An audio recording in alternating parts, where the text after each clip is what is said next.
Welcome back to week 8 of the college football gambling preview show done by us with Setting the Edge podcast. I am your host, Ronnie Vaughn, and you can find me at VaughnR16 on Twitter. And I'm here with my co-host, as always, Ryan Zamicelli, and you can find him at the with an A, Great Zambino on Twitter as well. How are we doing today, man? Ready to dive into the slate, huh? Yeah, I'm ready to put last week behind me and just move on.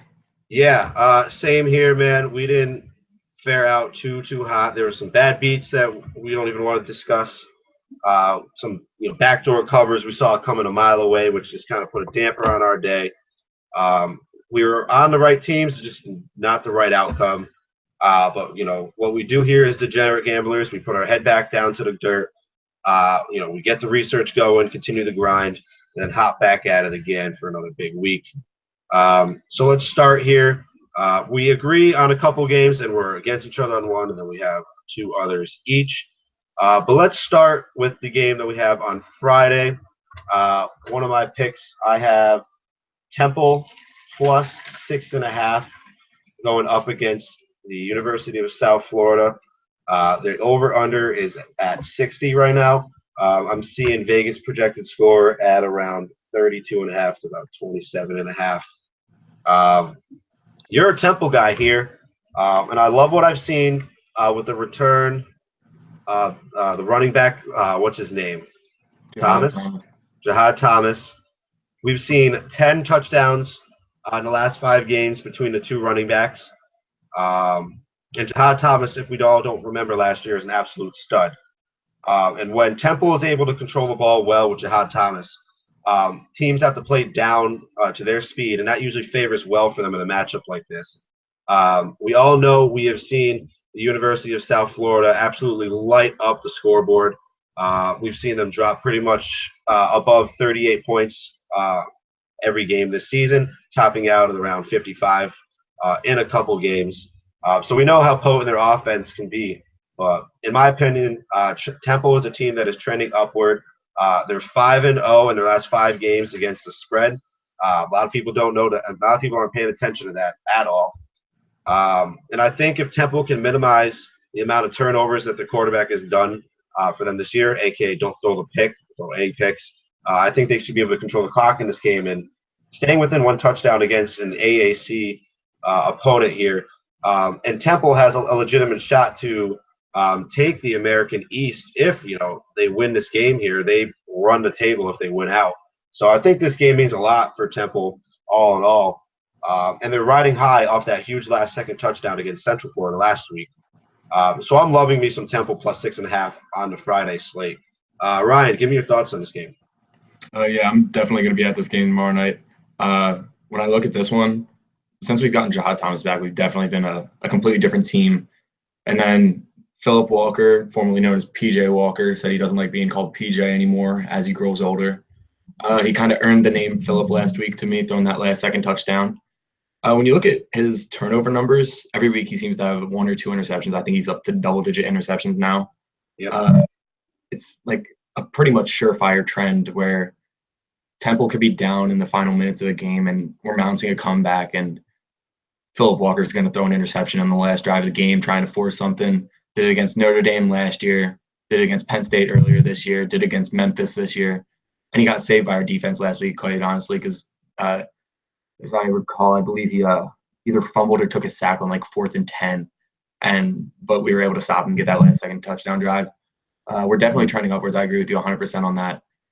The short week and the traveling for USF definitely also bodes well for Temple to keep this game within a touchdown. I'm not sure if I'm going to be betting it. I'll definitely 100% be a fan at the game. I might not have any too intelligent takes at the game, with it being a Friday night going to the game, and extracurricular activities might not have any intelligent live bets for you. But definitely all aboard that Temple train. I'll be right there with you. Might not bet it, but I definitely like the pick a lot. Yeah, and I also like this spot because if you look at the rest of their schedule for the year, this is their biggest game. Sure, they go on the road in the following week and play Cincinnati, but Cincinnati's not USF. Then they're at Connecticut, and then at Tulane, and then they play ECU, who has a potent offense, but honestly, this is a very win-outable schedule for Temple Owls. And in order for them to take the AAC East here, they need to win this game. So I love me some Temple Owls at plus 6.5 on the Friday slate. Ryan, give us your first game you'd like to discuss with me. All right, so the first one I got is Wyoming against Nevada in Nevada. And Wyoming opened up at -4. Now they're up to -5. But I like that line either way. And my reasoning here is that Nevada's defense is just so bad. And Wyoming on offense has a couple of playmakers who, for the Mountain West Conference, they're not elite playmakers, but when you're comparing Wyoming to Nevada, they're the top of the line playmakers in this game, and Brian Hill and Tanner Gentry at wide receiver. At the end of the day, I think they'll be able to put up a couple touchdowns between the two. Wyoming's defense isn't necessarily one of the better ones in the conference, to say the least, or in the nation. Last year, they were down towards the bottom at most defensive categories. But they've been a serviceable defense this season, and quite honestly, Nevada's offense, even if they're playing against trash cans, couldn't put up 20 points. They just haven't been able to do anything. They're ranked 120th in the country in S&P Plus. Their games so far this year, they beat a Cal Poly team that just isn't good, hammered by like a Notre Dame team that's better than them. They beat Buffalo, who's the second worst team in the FBS. Lost to Purdue, Hawaii, San Jose State, and then beat a bad Fresno team. The only reason I think that this line isn't bigger, because I see this game being close to a 10-point game, is because Vegas is probably saying that Wyoming's got that Boise State look ahead next week, their biggest game on their schedule at home. But if we're being honest, I don't think Wyoming has much of a shot in hell to win that game next week. They're not a good team in the Mountain West, but they're a really good team compared to Nevada. So 4.5, 5, whatever you can get it at. I like Wyoming by close to double digits this week. Yeah, absolutely. And I think that's why the line's not as big, is because of the sandwich look ahead spot here for Boise State. But let me read you by some numbers here and why I am also on Wyoming -4.5. The running back Brian Hill is averaging 5 yards per carry. He's got 721 yards this year and 8 touchdowns. And the quarterback Josh Allen is a dual threat quarterback, decent passing numbers, 10-6 touchdown interception ratio. But he also runs the ball pretty well, too. 4.1 yards per carry. He's gotten 226 on the ground this year and 3 touchdowns. Where Wyoming is going to win this game is on the ground, and they're just going to torch this Nevada defense that honestly is, like as you mentioned, pretty much piss poor. And the only way that Nevada would be able to move the ball is through the air. Yeah, like Wyoming, they're giving up about 300 yards per game through the air. But they're one of 2 teams in the nation that have defensive touchdowns in each of the last 3 games. So that's something to look at here. And by no means is Nevada not turnover proof. So I love me some Wyoming -4.5. I've been pretty spot on with them this year. Besides me underestimating Nebraska, which I've done multiple times this year already. So I've already learned my lesson.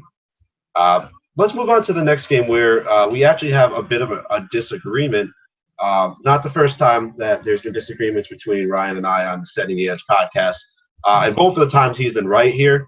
And I have not backed down either way. So we have the Michigan State Spartans on the road at Maryland. The spread I have is Michigan State -2.5. I locked that in already. Michigan State has lost 4 games in a row, and their season is pretty much in the trash because all three of those 4 losses are to Big Ten opponents, and one of them is a bowl-eligible team. And now they have to go on the road to play a Maryland team, which I have been successfully betting against the last few weeks with Penn State and Minnesota. And now they are dogs at home against a Michigan State team that has not announced a quarterback yet as we record this on Thursday, but they will. And this Maryland team is also, they're without their quarterback from last year, Hillis. But now they have this other guy that everyone is more excited about. He looks decent out there, but they haven't really done anything with it. And Maryland was successful at the beginning of this year because they were running the football really hot. But you know who they're running the football hot against? Howard University, Florida International, Central Florida, and Purdue. Really bad football teams. And then they come and play Penn State, and they come and play Minnesota, and they score 14 points and 10 points. Michigan State by no means is a great team this year. but I put them in the same category of echelon teams as Penn State and Minnesota. And I think Michigan State can squeak out a win here, even though they have not been impressive whatsoever on offense. I just don't see D'Antonio letting this team lose 5 games in a row. It's just that would be putrid at all. And if Michigan State wants to get into a bowl game, they have to win out the rest of the season anyway. So why not start here? Although they're not going to do that at all. They'll probably have 3 more losses on their schedule. One of their few wins will be this one. Give me why you like Maryland. All right, in this game, I'm taking Maryland money line at plus 130. And my reason for this is, quite frankly, it's with Michigan State just is not a good team. And I'm not saying by any means that Maryland is a good team. But if you look at the recent form, Maryland has dropped 2 straight, but Michigan State has dropped 4 straight. And their 4 straight that they've dropped are not to the best teams, but they're to pretty good teams. So you can't just write them off immediately right there. But this game being at home for Maryland bodes well. And then in Michigan State, what has turned out, at the end of the day, this is going to be a meaningless season for them. But next week, they have their most meaningful game in the meaningless season against Michigan. So if Michigan State beats Michigan next week, then in some people's mind, this season will be a quote-unquote success because they bust their rivals' perfect season. So I think Michigan State has that look-ahead factor here. And also, when you look at adjusted turnover margin, if you look at interceptions to like pass deflections, that's a stat that normalizes for most teams. Like you won't have a team that just deflects a bunch of passes and doesn't intercept them, and you won't have a team that intercepts every pass instead of deflecting them. If you look at that, like there's a calculation here where they take your actual turnover margin compared to what it should be if it were quote unquote average. And Maryland has the worst turnover luck in the entire country. So I think that could play a big factor into why they haven't played as well recently. And I think that also helps the fact that they're at home. Maybe they'll get a little bit more lucky at home. And I think that they can win this game straight up. And I have the money line at plus 130. Well, there's also a good chance that neither of us cover in this game and we both look dumb. So at least there's that. Michigan State 1-point win. Yeah, like they hit like a field goal and to win by 1 or 2, and we're both sitting there like, well, all right, cool. Back to the drawing board here. But Ryan is also 2-0 against me in mortal lockoffs, to call it. Both of which have looked pretty ugly on my part. But hey, we'll see what happens here. Let's go to a game we also agree on. That you kind of talked me off of one side of this, and then moving over to the total. We have the under 73.5 in the Middle Tennessee State at Missouri game. Last week I bet the Middle Tennessee and Western Kentucky over, and as all you guys know, it had to go to double OT to make that over. So Middle Tennessee has not been nearly as explosive on offense as it may have looked. The teams they have put up ridiculous numbers on are pretty putrid teams. Like Bowling Green, Louisiana Tech has no defense. Northern Texas, and Alabama, like AMU or some shit like that. And they played like an okay game against Vandy. But from anything I know about this Missouri team, they may look like they put up like decent passing yards, but I don't remember the last time Missouri has looked good, throwing the ball since Blaine Gabbert left there. And I don't think this Drew Lock guy is anything to be too hype about. His QBR is only about 46.1, although he has 1,700 passing yards this year. The reason being Missouri can't run the ball. And neither can Middle Tennessee, to be honest. Middle Tennessee is allowing 250 yards per game through the air. Missouri is allowing 232. So that's a down pace on both ends of the offensive sides for what their strengths are for Middle Tennessee and Missouri. And in regards to the run game, although Middle Tennessee, Missouri does not have a run game. Middle Tennessee is giving up 146, and Middle Tennessee doesn't have a run. All right, so yeah, and then Middle Tennessee is giving up 146 yards per game on the ground. Missouri is giving up 205. Middle Tennessee doesn't have a run game. This game is going to be, through the air, but I don't think Middle Tennessee has what it takes to put up like 20 to 30 points against an SEC defense. Nor do I see Missouri at all scoring above 35 points here. The only teams they've scored significant points against were Eastern Michigan University, and they scored 61. And I want to say that's Duquesne. They scored 39 again, 79. Duquesne. Or no, that's Delaware State. Delaware State. Delaware's, oh, even worse. They scored 79 against them.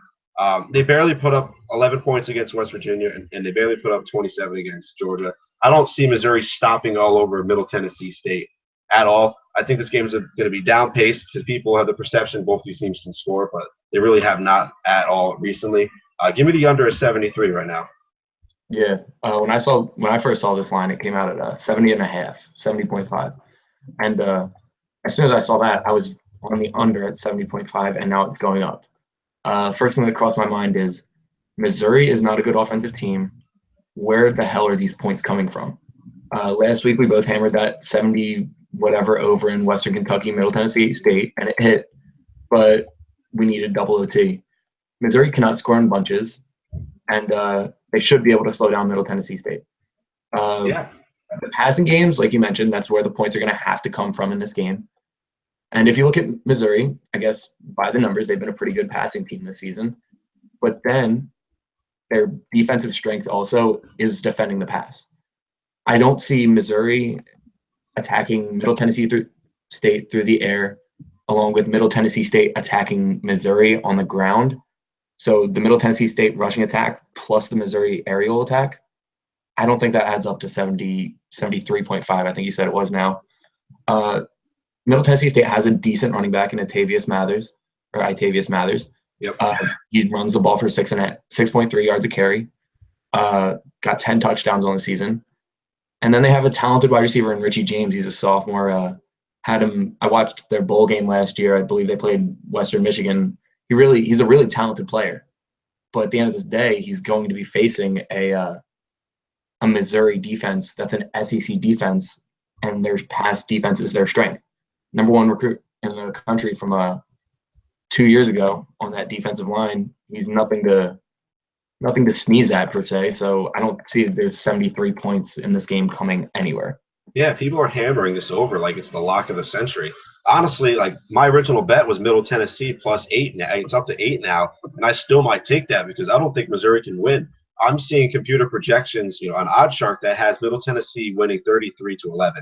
So I don't know what you have your computers at over there, but one that bodes really well for the under. That's under by 30 points, and I like Middle Tennessee State as one of our darlings. Honestly, we have a few darlings in the mid majors. Middle Tennessee is prepped up onto my list of 4 here, but I'm going to keep riding with this Middle Tennessee team. I might personally take the spread, but the under 7, I have them at 70.5. I'm going to wait for that line to jump up more and just take it again because I think this game's not going to be anywhere near this total here. All right, let's move on to the next game. I'm only giving out 4 of my games because one of the games is on Thursday, so we'll see how that hits come release. My last pick, though, I have Iowa plus 3 hosting Wisconsin. I know a lot of people are going to be kind of shying away from this game. Wisconsin has looked really, really good against Michigan and Ohio State in these last few games. But that's kind of why I am all aboard Iowa here because Wisconsin has played in the last 3 games over the last 4 weeks. They have played a top 10 team in each one. Michigan State was a top 10 team at one point, and then the game against Michigan, and then the game against Ohio State. That's really tough to come off of, and now they have to go out to Ohio and play there. And a team that is trying to defend their right as the Big Ten West champion here. And this is where it starts for Iowa if they want to defend that position. They need to win this game against the Badgers, and I have them plus 3 here. The tandem running attack with Wadley and Daniels Jr. For Iowa has looked very solid in the last 4 games. And the fumble woes are gone for Wadley as well, so that's a really great thing. Back-to-back 100-yard rushing games. C.J. Beathard has not looked as well as he has in the past, honestly, but he's minimized his turnovers, 11 touchdown to 4 interception ratio going on, and he needs to gear it up if they're going to have any chance of potentially winning the Big Ten West. And finally, I am a holder of Iowa Big Ten West Championship ticket, so I'll put all my eggs in one basket here because I think they still have a legitimate chance to win out this schedule here and win the Big Ten West. After this they play Penn State, They have the game against Michigan, which they will not win. But then it's Illinois and Nebraska, and I still think Nebraska is a beatable team. So if Iowa wants any chance to win the Big Ten West, they need to win this game at home with Wisconsin coming on in, 12 o'clock game. Put it in the books. I think they win outright. What are your thoughts on this game? When I look at this game, it's a really big picture game for me. Looking at the Big Ten West, when you got Nebraska out there at 3-0, you got Iowa at 3-1, Northwestern at 2-1, and then Wisconsin at 1-2, with their 2 losses being to the cream of the crop, honestly, in the nation, not just the Big Ten. So I think the winner of this game, although they'll still be a game or a 2 back from Nebraska, I think they have the inside track to winning the Big Ten West because, like you said, Nebraska is a beatable team to me as well. When you look at Nebraska's schedule, they still have to play Iowa, Wisconsin, and Ohio State, and I think it's very feasible that they lose 2 of those 3. So I see the winner of this game having the inside track to the Big Ten West champion, the Big Ten West title, and then ultimately getting the chance to compete. Honestly, I think a 2-loss Big Ten champion goes to the playoff, so I think that they'll be competing for a chance in the playoff. Technically, yeah. When I look at this game, Iowa's been a little shaky for me. I haven't been too much on Iowa ever since they lost to North Dakota State when I said don't be worried about it. We're on record on that. We're on record saying do not worry about that game. Yeah. So that's on us. That's on us there. But Rutgers beat them by 7, lost to Northwestern, beat Minnesota by 7. They put up a lot of points against Purdue last week, but then it seems like everybody and their mother's putting up a lot of points on Purdue. Their road games this season just haven't been too convincing. Where's this game happening at? Let me check. It's home. It's a home game for them. Okay, so if it's home for Iowa, then I think they have a really good shot to win this game. I agree with you there. Another big picture game. You said you got Iowa to win the Big Ten West. So big picture, if you like them, you pick them to win the Big Ten West. It's a good bet to double down on that and take them with the inside track to win the Big Ten West. Yeah, I have them at plus 110 or plus 105 or something. So obviously Vegas didn't expect Wisconsin or Nebraska to be this good this year. So that's why my odds aren't looking too great right now. And I'm just gonna get a decent, an okay return on that. But Iowa wins this game. They will probably lose that game against Michigan, but they do host them. So it is, a little sketchy, a little scary, but Iowa can get hot right now and win out, and then put their name in the Big Ten basket to say, because there's a bunch of teams that are really good in there. Close us up with your last game that you have a pick for, and then I will give out a couple leans, rapid fire, and then we'll close things up here. It's a very, very, very seldom looked at game. I believe I'm looking at UTSA, University of Texas at San Antonio against UTEP, University of Texas in El Paso. And the line I got is at UTSA minus 9.5. I would bet that anybody listening to this podcast doesn't even know what this line was at. But when I looked throughout the slate and I checked everybody's rankings among the nation in their conference and everything, UTEP is 125th in the country out of 128 teams. So they'll bet among the worst of the worst. There's only 3 teams worse than them, and they are currently sitting at 1-5 on the season with their 1 win against the 126th team in the country, one of the 3 teams worse than them. UTSA, not very good in the big picture, not very good in their conference either, but they've been way better than UTEP this season. UTSA is hotter, I'll put that in quotation marks, than UTEP has been. UTSA has this game at home where they've played very well. They're 2-1, and their 1 loss was to Arizona State by 4 points. So they played a big team and kept it close at home. They're at home again this game.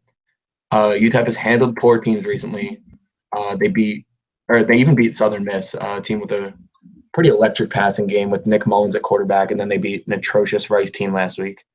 What I think is keeping this line down, because I see it being about a 2-touchdown game the entire way through. What's keeping this line down is the UTEP bye week. But at the end of the day, when you have a team as bad as UTEP, the bye week can only do so much for you.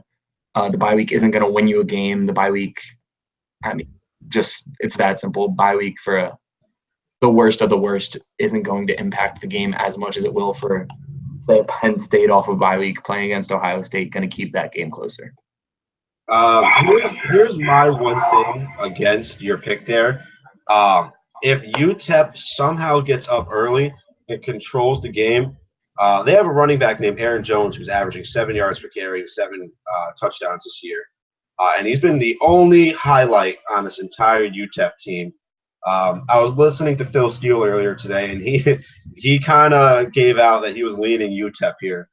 And that's like the college football Jesus. And you mentioned, if they somehow get up and can control the game on the ground, UTSA might be in a little bit of trouble. But the Meepers, the Roadrunners, have actually done pretty well for me this year. I bet them a few times. I think I had them against Arizona State where they were winning for a while, and then lost. And I think I had them against USM as well. Shout out Uncle Chaps at Barstool, UTSA guy. But I probably will be staying away from that game. But it is a later game, so if I'm up, I might take some live bullets at it if I can get some more clarity through you. But I don't hate the pick because UTEP has been god awful, and as I mentioned, the only bright spot has been their running game. Let me go through a couple of games that I was didn't make my 5. My other one being Miami, but I might be taking a look at on Saturday. I like the Air Force over. I like that game. I like Navy plus the 2.5 against Memphis. I like Washington first half. 35-point favorite against I think it's Oregon State. And they're home, but it's a conference game at 35 points. Give me the first half potentially. What's the first half line at? Is that the first half at 35? No. The full game is at 35. So I'm like thinking in my head, maybe take the first half here because Washington has looked really good. I think first half is 21.5. So if that's under 21, that's money to me. But I'd even buy the half point if it doesn't move. Get it at like 120, minus 120 at 21 points. I would like that a lot as well. Yeah, because I really like this Washington team, and they can put up points quick and then just let their defense coast. I don't hate Auburn. I don't hate that pick. Arkansas had just played a tough run of teams. Now they have, I think they're getting, Arkansas is getting 10.5, but I like Auburn at home. Michigan, of course. I like Akron if their quarterback is back. Something to take a look at. Give me Charlotte plus 14 against Marshall. Charlotte's going to turn things around. Marshall cannot stop anything, so something to take a look at. And I think UCLA might be able to win. That's another game I'm looking at, and I don't mind Oklahoma as well. Maybe a little LSU. Well, those are the games that didn't quite make it for me, but and lastly, Toledo. Love me some Toledo.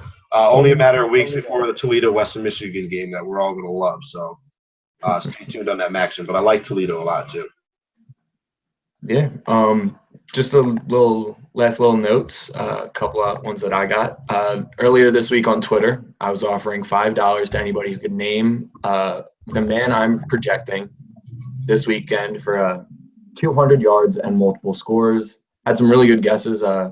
Ronnie, you chimed in with the running back from Ball State, the very talented. Let me check his name again.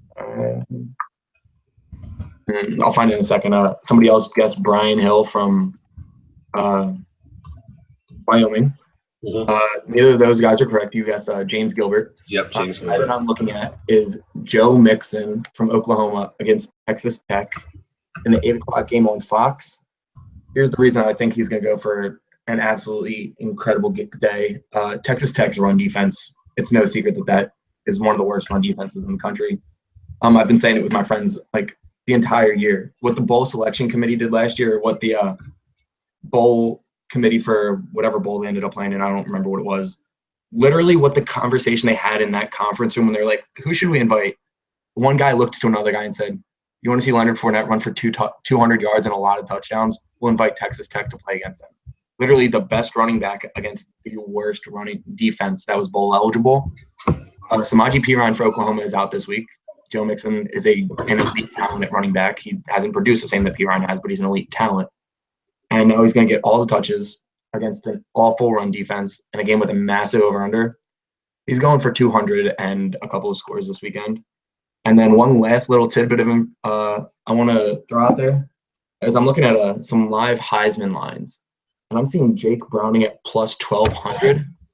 And my God, I think that's just way too high. I think that's some really, really good value.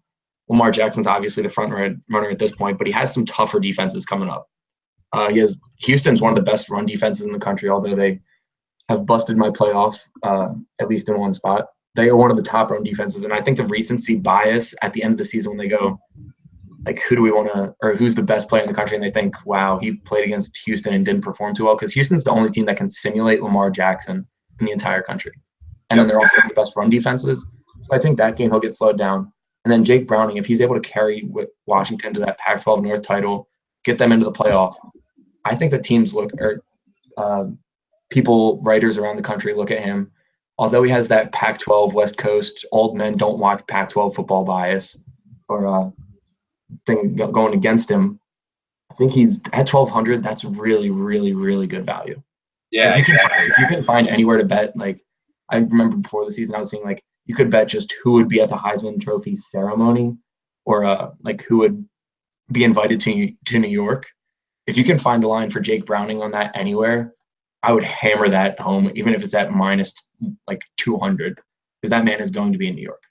Yeah, I agree with you there. I'm huge on Washington as a Pac-12 North title winner holder.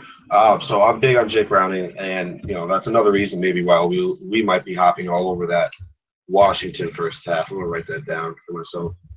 Washington first half minus 21.5 right now. I mean, by the point, so you can get out of it. That's 3 touchdowns. But that wraps it up here for our college football show. Week 8, we're recording this on October 20th. All our games are on. We have one game on Friday with the Temple game, and then we have a bunch of games on Saturday. Make sure you follow us on Twitter at VaughnR16 here, then at the Great Zampino, and then at SettingTheEdge _. Check out our website at settingtheedge.weebly.com, where we'll be posting our picks and keeping track of our records. Any last words, Ryan? Nope, got in everything I was looking to get in. Here's to this week being better than last week.